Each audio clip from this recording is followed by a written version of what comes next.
Hello साथीहरू, हाम्रो घिउ खार्ने तयारी हुँदैछ। हामीले एउटा भाँडामा 60 केजी र अर्को भाँडामा 60 केजी नौनीलाई राख्यौँ। एउटा भाँडामा गाईको घिउ र अर्को भाँडामा भैँसीको घिउको लागि नौनीलाई पकाउन सुरु गर्यौँ। घिउ उम्लेर नजाओस् भनेर हामीले यसलाई डाडुले बिस्तारै चलायौँ।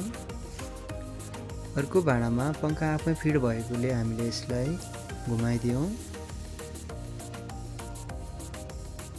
घिउ चाहिँ पाक्न लागिसकेको छ। घिउ पाकिसकेपछि हामीले मसिनो जालीले यसलाई बिस्तारै छान्न सुरु गर्यौँ ताकि घिउमा बिलाउनी नबसोस् भनेर।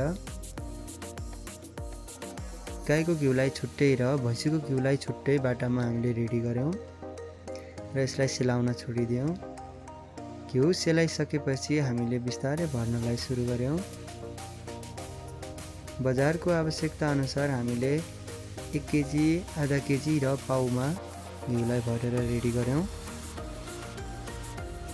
हाम्रो घिउ चाहिँ भरेर सकिसकेको छ, देख्न सक्नुहुन्छ। बजार लानलाई रेडी भइसकेको छ।